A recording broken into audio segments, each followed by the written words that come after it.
يا صباح الورد والياسمين والجمال، ويا اما مساء الورد والياسمين والجمال على حسب التوقيت اللي انت بتشوفيني فيه. ازيكم؟ عاملين ايه؟ وحشتوني جدا جدا جدا. انا يويا ودي قناتي. النهارده عايزه اقول لكم على حاجه. احنا صحينا من النوم لقينا المطره مغرقه الدنيا، وبصراحه كان المنظر حلو جدا جدا جدا بجد. والبنات عندي اصلا عاملين، بصوا فعلا المطره دي يعني بتحرك الروح فعلا بجد. بس كان يومنا بره، كانت الدنيا جميلة وحلوة قوي قوي، بس احنا كان يومنا مش قادرة اوصف لكم عامل ازاي بجد حقيقي. المطبخ كان عبارة عن مثلا، لا لا والله بصوا، انا هفاجئكم. بس في وسط كل بقى اللي انا كنت فيه ده، كنت برضو بعمل صوص فراولة. يا جماعة انا مزاجي جايباني ان انا اعمل صوص فراولة بجد. اولا انا بحبه جدا، ثانيا انا بحبه على اي حاجة، على اي حاجة بجد. آم، عارفين الصوص الفراولة اللي احنا بنشتريه اصلا؟ انا بعمله وبحبه جدا، وكمان بيليق على حاجات كتيرة قوي قوي قوي قوي. وبعدين مش تقليدي. ولما بص اتعمل بقى معايا، حطيته على كنافة محمرة بالسمنة البلدي، وما أدراكم من هذا الموقف بجد فظيع. جربوها ورمضان داخل علينا كده، هي بصوا فظيع. تعالوا بقى ايه، نشوف الجمال والحلاوة واللوحة الفنية بتاعتي في المطبخ عاملة ازاي. عارفين والله بجد المفروض اعيط، بس انا خلاص يعني، انا الموضوع خلاص بقى بالنسبه لي ماشي يا جماعه. شايفين؟ دي علبة الميك اب.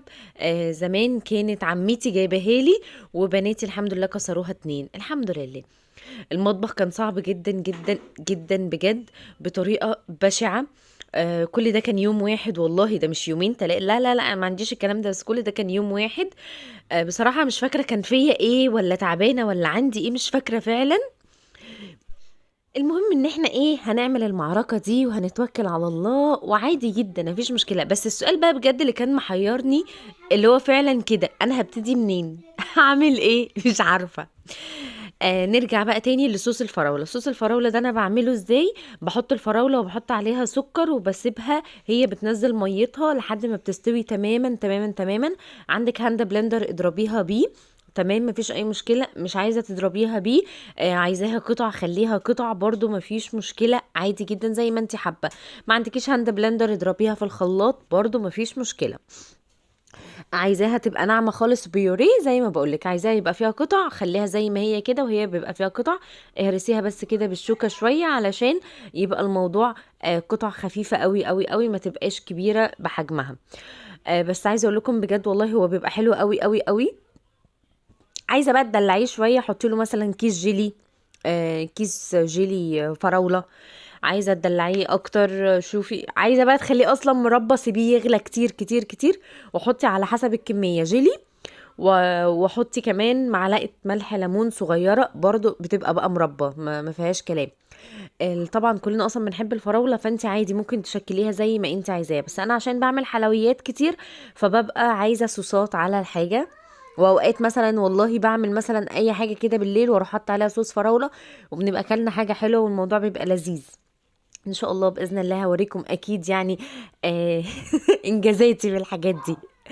المهم اصلا عايزه اقول لكم المطبخ بجد كان صعب جدا، وانا مش عارفه ابتدي منين. المهم ابتدينا والحمد لله وخلصنا، وعادي يعني احنا بنقفش قدام حاجه وما بيهمناش، احنا جامدين قوي صح ولا ايه؟ دي حاجة. الحاجة التانية، المطبخ عندي يعني ايه، مش عشان صغير، لا هو اصلا علشان كل حاجة فيه باينة، فهو بتحسوه بيتكركب بسرعة جدا جدا. بس والله يا بنات عايزة اقول لكم على حاجة، المطبخ ده بيتكركب بسرعة قوي قوي وبيروق في لحظة بجد يعني. المهم، خلينا بقى في المهم. انا مبسوطه جدا جدا جدا بجد ان انا معاكم وان انتوا معايا.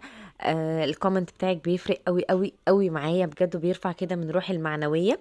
واشتراكك اكيد بيفرق معايا، لان احنا عايزين نكبر، احنا لسه في بدايه الطريق بتاعنا، وعايزين نوصل للألف مشترك بسرعه ان شاء الله باذن الله، علشان نشوف حاجات تانية كتير حلوه. وبعدين كان عايزين نعمل بقى كمان حفله 1000 مشترك يعني.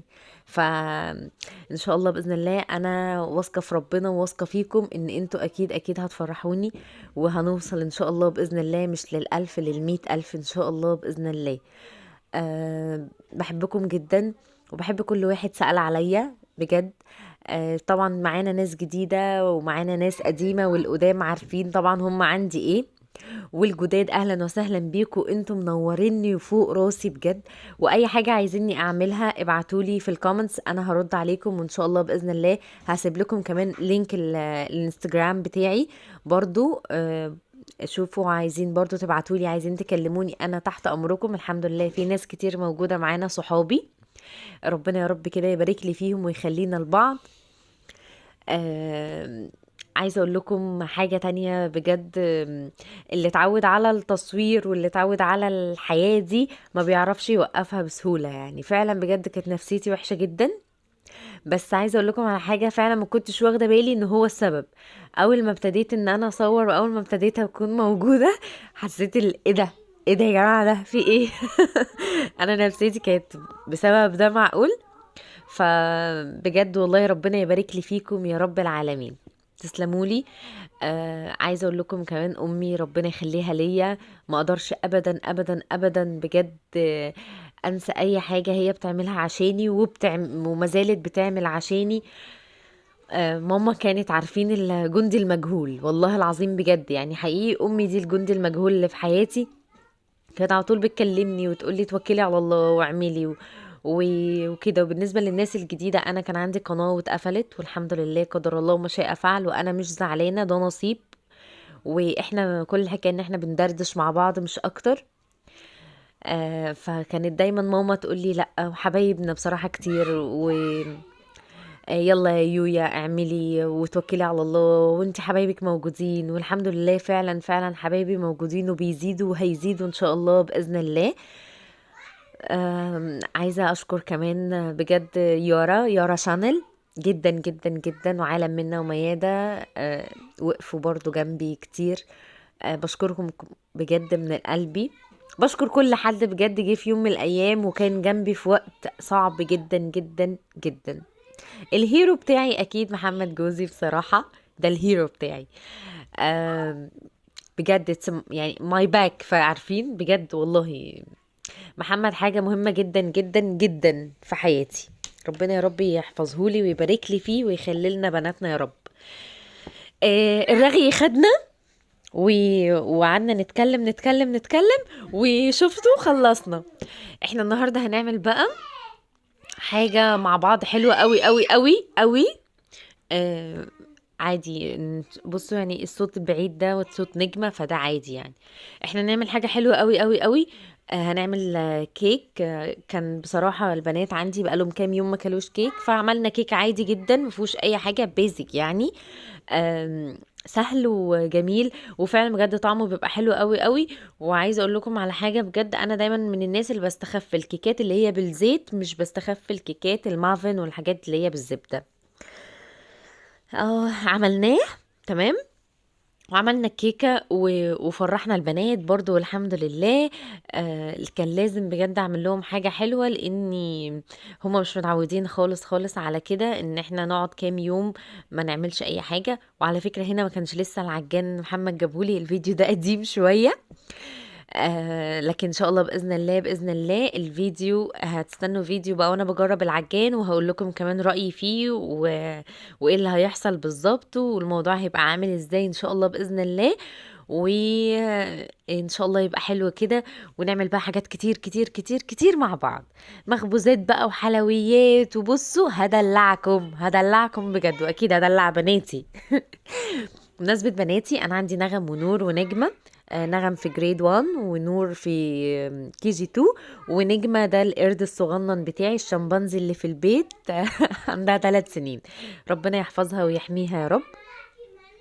انا عملت الكيك بكوبايتين ونص دقيق او كوبايتين يعني على حسب، بس دايما دايما المعيار بيطلع معايا على كوبايتين ونص دقيق على كوباية الا ربع زيت ومعلقة زبدة صفرة، وكوباية سكر الا ربع برضو عشان انا ما بخليش السكر كتير، على كوباية لبن على ما اظن. اللبن ده بقى يا بنات انا بسخنه جدا، يعني انا مش بسخنه مش بدفيه، لا انا بخليه يغلي. ليه؟ علشان الكيك كل ما يغلي او اقصد سوري، او اللبن كل ما بيغلي او كل ما بيسخن قوي قوي نتيجة الكيك بتبقى احسن بكتير جدا. زي مثلا الكيك اللي هو بتاع الحليب الساخن ده، دي طريقة من الطرق برضو بتاعته، بتبقى حلوة جدا جدا جدا بجد، وبتفرق قوي قوي قوي في الطريان بتاع الكيك وفي الهيشان بتاع الكيك، وبتبقى اسفنجية شوية كمان، فبتبقى حلوة قوي قوي قوي. احنا هنا الحمد لله خلاص خلصنا، وهندخلها بقى الفرن بتاعنا. وشفتوا السمك اللي انا طلعته ونزلته ده، هو ده السمك اللي انا بعمله. انا دايما بعمله بتبقى خفيفة، ما بتبقاش تقيلة خالص. ليه؟ عشان دي بتفرول شوية بس بتبقى احلى واخف، وبجد لو كلت الصينية كلها مش بتحسي. لو انا تقلت عن كده وحطيت دقيقة عن كده بحس ان الموضوع تقيل قوي، فما بتبقاش بصراحة حلوة. ايه تاني يا يويا؟ بس وبدهنها بقى زبدة، وبعد ما بدهنها الزبدة بروح حطاها وبحطها بقى في الفرن كده مع نفسها. بس طبعا اصلا انا ما كانش عندي كاكاو يكفي ال آم، يعني الكيك كله، لان البنات اصلا عندي بيحبوا الكاكاو اكتر. فانا جيت قلت طب خلاص بشويه اللي عندي احط لهم يعني شويه وخلاص في وسط الكيكه وخلاص على كده. بس برضو طلع برضو لونه خفيف قوي قوي قوي، فبرضو بصراحه ما هم برضو ما حسوش بيه. بس الحمد لله هم برضو كلوها، يعني الف هنا على قلبهم. بس كده وخلصنا الحمد لله وتمام. بصوا هم دول اخر شوية عندي، وعادي يعني ما فيش مشكلة، انا تمام. قلت لهم لا خلاص والله ما تزعلوش. بعدها بقى بكام يوم رحت عملت لهم واحدة دارك دارك خالص بقى، اللي هي بكاكاو خام، هم بقى بيحبوها جدا قوي قوي قوي. كان طبعا دي على فكرة تالي والله كان نسكويك فعلا، ايوه صح ده كان نسكويك ما كانش كاكاو، فانا ما كانش عندي كاكاو. شفتوا بقى؟ خليكوا كده ايه معانا يعني حاضرين يا مزز. لو وصلت لحد هنا تنسيش اللايك والاشتراك وتفعيل الجرس، واكتبي لي كومنت حلو وعرفيني ان انت بقيتي عندي، او اكتبي لي حاجة انت نفسي انا اعملها لك، او اكتبي اي حاجة انت عايزاها. اكتبي لي انا مش عاجباكي، اكتبي لي انت حباني، اكتبي لي بصي اي حاجة، المهم بجد اكتبي لي كومنتس عشان انا بحب قوي قوي قوي قوي اقرا الكومنتات بتاعتكم. ودي الكيك بتاعتنا، والكيك بتاعتنا خلصت يا حلوين يا مسكرين. وبجد بصراحة اتاكلت، وانا من الناس اصلا اللي بحب الكيك سخن قوي، يعني أنا هو كده بروح واخدة حتة. بس كده، وهنا الفيديو بتاعي يكون خلص، واشوفك في فيديو جديد. باي باي.